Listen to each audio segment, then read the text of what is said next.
We didn't find any difference at the other departments. Big premises with not much staff that let us see what our curiosity reached, and that answered the questions their ignorance allowed them. Raylan worked out the length of the whole area of what I called the factory, while leaning his hand on the bread roll at the empty self-service line. This cannot be only a factory. The original factory must be the closest building to the city. Its architecture is different from this. It's smaller and above this, it's closer to the city, he thought aloud. Yes, you just said that, not paying too much attention. Do you know what bothers me the most? We have seen all that should be seen and nothing changed. Well, we know some things more. I think they occupied the town next to the city. This land couldn't be inside of the city limits. I think this is much bigger than the city. I would have to look it up in a map. He minding his business. The hangars, I minding my business. Yes, the hangars too. He still was looking the place up in the map. What's up with the hangars? There wasn't any lorry, I answered. If you are thinking about being on watch, you'd better take it out of your mind. He was devouring the bread. You'd better be satisfied with what they show us. It seems obvious we aren't getting to anything important.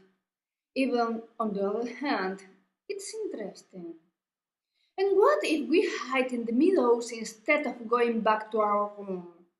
He was talking, not showing too much interest, as if the bread was more important than learned what we actually wanted to learn.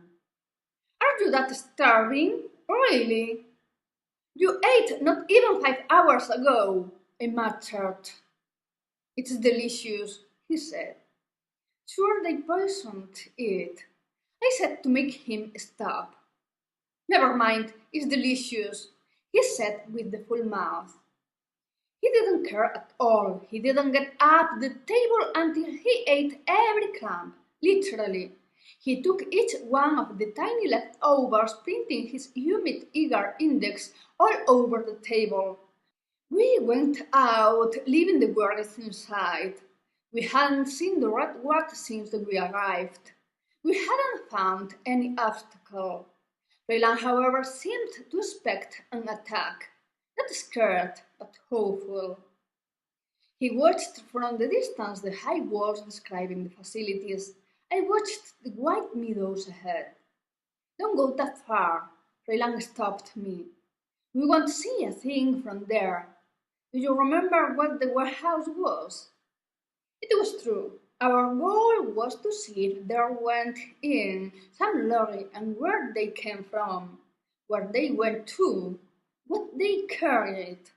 At the sales department, they showed us wonderful sales numbers, but they couldn't say where they sent the goods. The logistics was a nightmare. They showed us the hangars, the kilometers of hangars, the rails where the little transport wagons traveled, the kilometers of rails. But from there on, nobody knew a thing.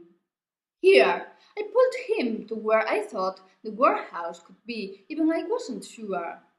I wasn't sure, but I was right.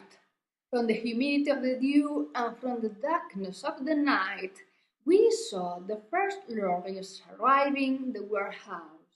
In silence, the drivers entered the lorries into the hangar in the reverse, going through a dark film that didn't let us see the inside.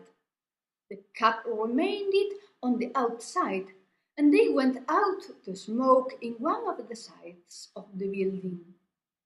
Can you see the plate? Raylan asked. I looked at him badly. The exterior was well lighted, but the distance was huge. We have to get closer. Knowing the plate, we can guess where they are from. He thought aloud. We approached carefully. 1, 2, 3. 5 foreigners, the rest are locals. Freeland explained. Which one do you like the most? I asked him. Do you want to steal a lorry? He asked me back. I thought just about stowing away in one of them. It seems the only way to know the destination of the goods, I said. He looked at the lorries like valuing them, like trying to choose the one that could give us the maximum information possible. Look, he said, pulling me. There are more. We walked around the buildings, and yes, indeed, there were more. There was a huge amount of lorry cabs sunk into other extensions of buildings with a small smoke gathering next to each of them. We will never guess what's going on here, I regretted. Look, Dad! He got excited in low voice, pointing at a metallic blue lorry. It has a wider cab and a bit higher. In some cabs, they have a small place behind the seats to sleep. It looks like one of these. Let's go. We walked slowly, trying to keep far from the lights that could inform on us. It was impossible to care about the surveillance cameras.